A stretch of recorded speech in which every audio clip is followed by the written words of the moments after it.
Well, it is a short week of Bruce Hooley shows. Thanksgiving is Thursday, and that means Friday is Black Friday, the day where a lot of people go out at ridiculously early hours of the day and get great deals on big screen TVs and hopefully don't beat each other up. And while you were doing that on Friday or doing whatever else you do on what is quite likely a free day off from your normal work week post-Thanksgiving, maybe that will be the day that Ohio Governor Mike DeWine signs what is colloquially being referred to as the bathroom bill, which would restrict bathrooms across the state, men's rooms to men, biological men, and women's restrooms and locker rooms to biological women. The state Senate has passed that bill. It has been on the governor's desk for more than a week, and he has not signed it yet, which prompted some people to ask me yesterday in church, what is the governor waiting on to sign the bill? And we don't know, except my supposition is that he is waiting on maximum cover. He is waiting on the classic Friday news dump.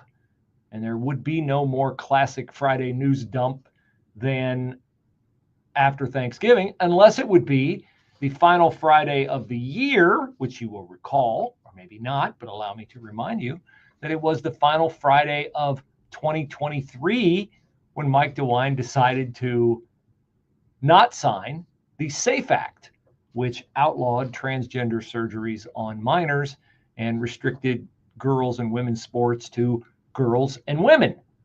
Mike DeWine vetoed that bill. You say, wait, don't we have that law in Ohio? We do, thanks to the Ohio General Assembly supermajorities of Republicans who overrode his veto. And we don't know, maybe he's willing to be further embarrassed by the General Assembly, by the Ohio House, the Ohio Senate again.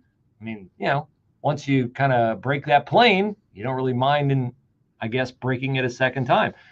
But this has caught the attention not just of me, not just of people at my church, not just of people who serve in Republican politics in the state of Ohio, but it has caught the attention of National Review. Now, National Review is a self-styled conservative magazine, and if I would refer to National Review, I would say it is a old line conservative magazine. They are not Trump guys, so they are not MAGA.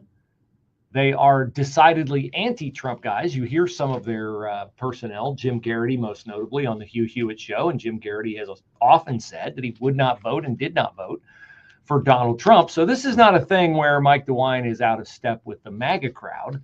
This is another thing where Mike DeWine is out of step with mainstream conservative thought, because the number of Republicans who believe in men are men, women are women, and that line cannot be blurred or changed surgically, is in the 90th plus percentile. Okay. It even has a majority of Democrats who believe that.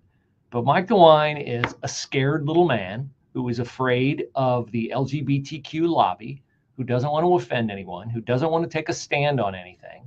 And the fact that he has waited at all to sign this bill is proof of the fact that he is a deep disappointment as a supposedly conservative governor. And that is why National Review is taking him to task today. And it reflects on the fact that he vetoed the SAFE Act last year on the last Friday of the year. And it notes DeWine's rationale was dubious.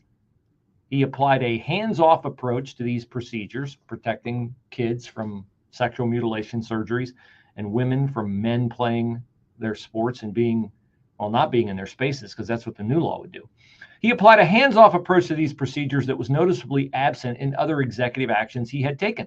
He failed to recognize the special interest the state has in protecting children from harm, and he ignored how other nations, even in progressive Europe, have recognized the damage transgenderism has wrought. Fortunately, Ohio's legislature succeeded where DeWine failed and overrode his veto. Yes.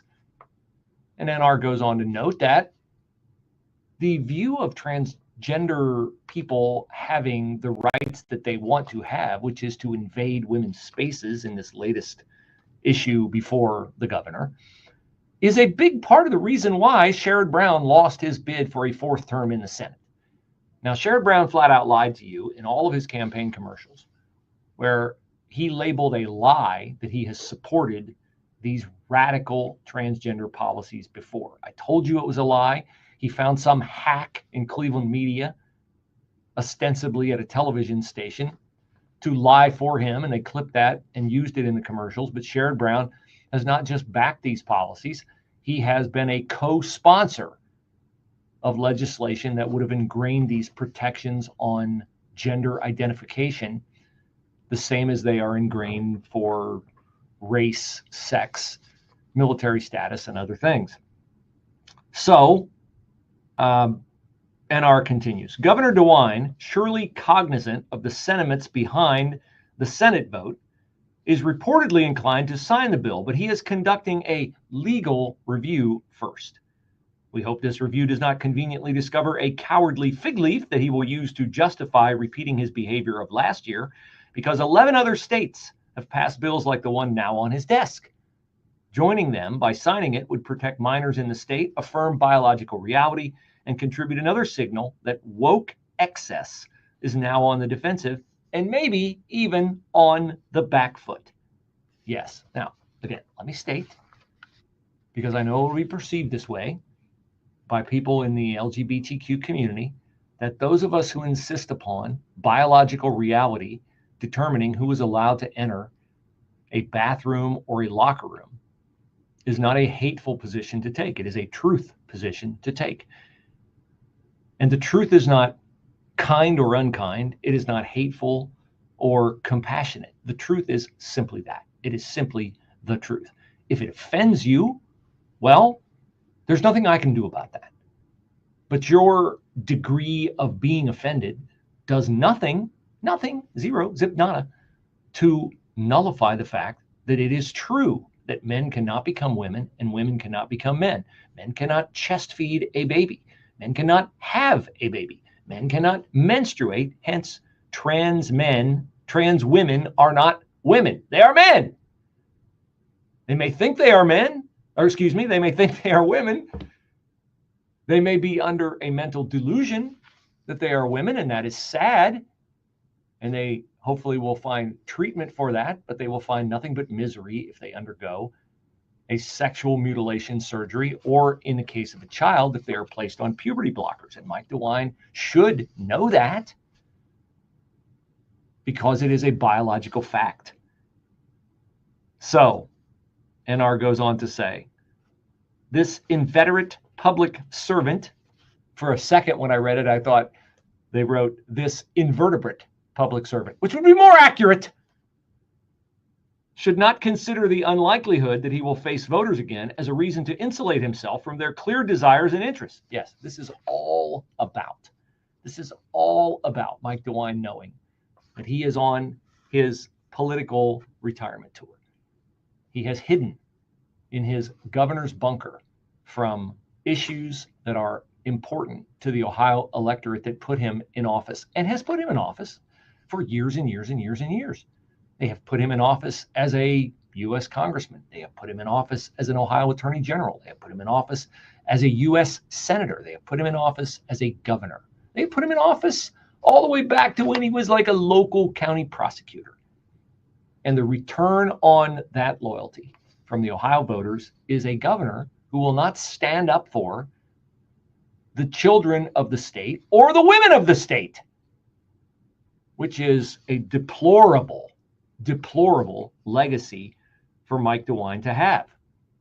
And that will be his legacy. I don't know what he's thinking as to how he can transition out of office and be viewed as one of Ohio's great statesmen. First of all, that's a reach, because he certainly was never even in the running for president of the United States, and Ohio has produced its share of U.S. presidents. So I'm sure Mike DeWine fancies himself to be some kind of great statesman, but he is not James Rhodes. He is not Ulysses S. Grant. My guess is he will not prove to be J.D. Vance's equal either.